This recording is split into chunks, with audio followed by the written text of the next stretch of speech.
Now available in paperback and Kindle Unlimited, The Man Crisis. Learn why so many men are struggling to find their way in an increasingly gynocentric world in The Man Crisis. Get your copy of The Man Crisis in paperback and Kindle Unlimited today. Historical Men in Crisis. One of my viewers wanted me to do another installment in the Historical Men in Crisis series. And for this installment in the Historical Men in Crisis series, I'm going to be talking about Meng-Ju Mark Wu.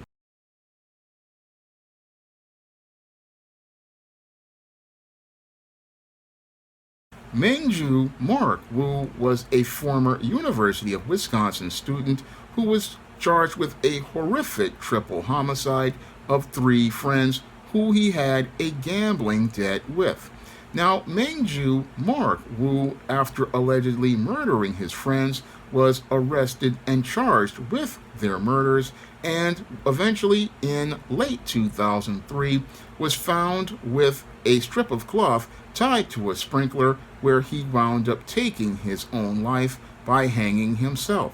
Now, Meng-Ju Mark Wu wound up on this tragic road to becoming a man in crisis because he wanted to live a double life because of his family being a upper middle class Taiwanese family that had lots of wealth, and as they sent him to school, they expected him to be a model student under the standards of usually traditional strict Asian families. And under those traditional standards, Meng-Ju Mark Wu was expected to perform well in school. However, Meng-Ju Mark Wu got caught up in the social life of the University of Wisconsin, but he didn't want his parents to know about it, and because he didn't want his parents to know that he was involved in social things on the University of Wisconsin campus, he started to enter into a place I call the secret world. Now, the secret world is a place where beta males go in order to keep their world smooth as related to the world of trying to please other people. And in their efforts to please other people, they will put up a facade where they will make it like they are model students on the outside, but later on the inside of the secret world, this is the place where they feel safe about expressing their natural masculinity and in some cases their natural sexuality, and sad because they're doing everything in secret, they start to explore deviant behaviors and antisocial behaviors, and these antisocial behaviors basically put them on a road to becoming a man in crisis, because these behaviors wind up with them eventually winding up on roads of perversion, or in the case of Meng-Ju Mark Wu, winding up on a road to addiction. Now, the addiction that I believe Meng-Ju Mark Wu had was gambling addiction, and he got this gambling addiction, I believe, because he didn't feel power in his personal life as related to school, and because he didn't feel that he had power as related to his personal life in school, what he did was enter the secret world to have that power, and as he was getting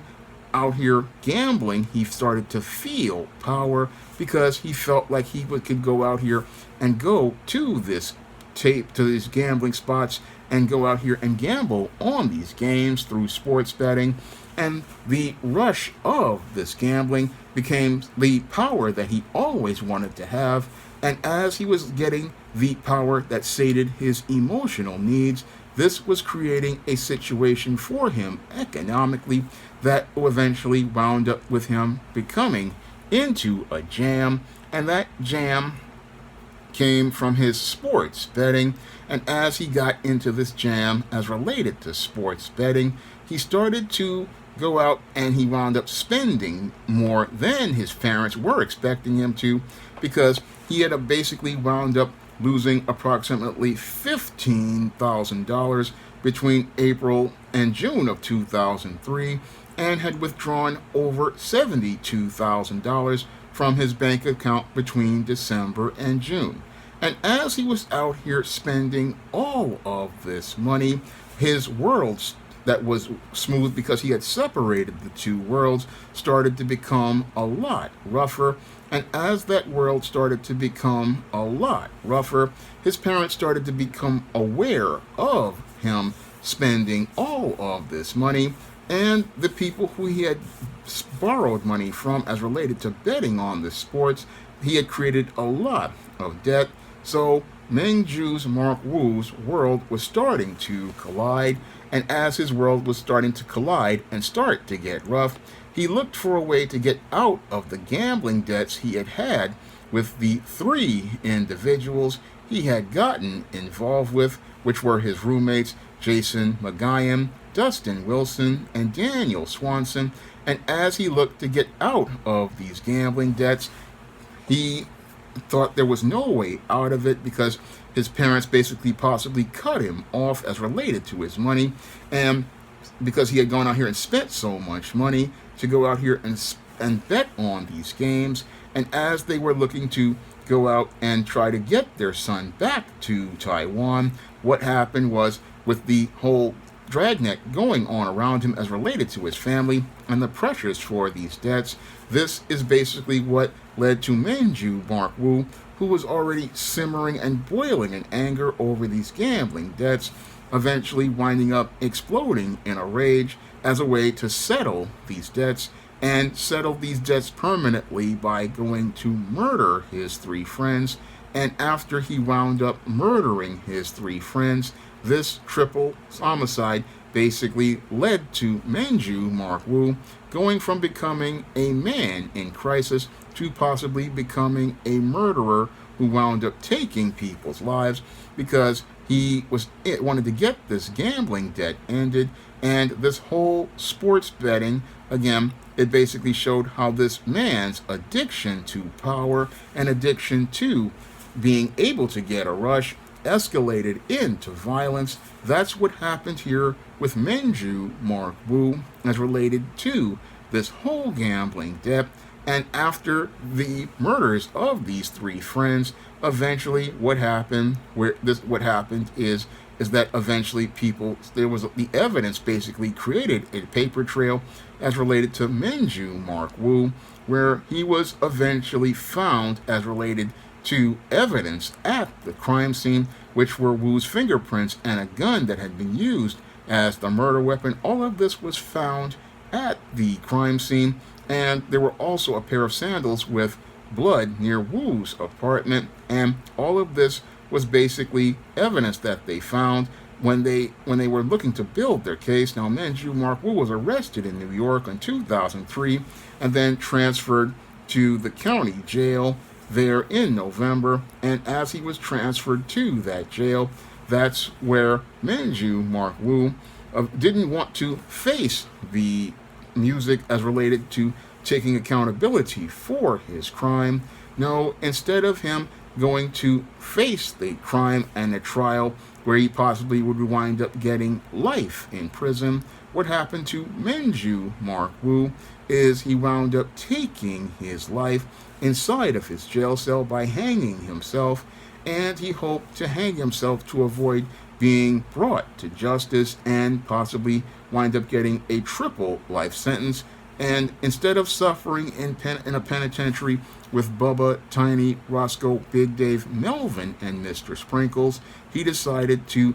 go on a fast track to hell and wind up getting on the road to being spit roasted by two demons. Now, what happened with Meng-Ju Mark Wu, sadly, is that this boy, who was on his way to becoming a college student and possibly a career after college, wound up being sidetracked because he had insecurities about his manhood and his masculinity, and to find some sort of escape to be able to express his manhood, he wound up on the road to becoming a man in crisis because he got caught up with the gambling bug. And as he got caught up with the gambling bug, the addiction to gambling basically wound up taking his entire life off the road to a college degree, to the road to becoming a man in crisis. And as he became addicted to the rush that he got from gambling and the power he had from rolling the dice, he wound up snake eyes as related to life, because all of the gambling debts basically showed his parents that he wasn't capable of taking care of himself as a man, taking responsibility for himself as a man, because getting $72,000 into debt into freshman year of college shows that he wasn't ready to take responsibility for himself, and he would deal with and didn't want to deal with the consequences of his family and the shame of his family. But the irony is he wound up bringing more shame to his family by participating in the murder of 3 Americans when he came to America, and then wound up on the road to prison. And this basically led to him losing all of his faith and all of his shame. And the only way he felt out of this situation was to take his own life. And as he took his own life, sadly, with the story of Meng-Ju Mark Wu, we get a whole thing that shows that this boy wasn't ready to be a man, because he was so caught up in trying to have 2 worlds. But when those 2 worlds collided, Meng-Ju Mark Wu went from being on the road to being a man with a college degree to winding up, sadly, tragically, being on the road to becoming a man in crisis. Now, if you want to learn more about what motivates beta males to participate in addictive behaviors like gambling, you can pick up my book, The Man Crisis, on Amazon.com in paperback and Kindle format. You can also find The Man Crisis at other online booksellers like Smashwords, the iBookstore, Google Play, and Barnes & Noble. And if you'd like to see me make more videos about historical men in crisis, you can send a donation to the Patreon, the PayPal, or the Cash App by clicking the links in the description box. That's all I have to say for this video. You can comment, rate, and subscribe. Now available in paperback. From the author of the critically acclaimed book, The Man Crisis, comes The Woman Crisis. Learn why so many women have become lost in their quest to have it all in The Woman Crisis. Get your copy of The Woman Crisis in paperback at Amazon.com and online booksellers today. Support Black-owned and Black-operated digital broadcast media. www.niceradionetwork.com. Nice Radio Network, broadcasting 24 hours a day, 7 days a week.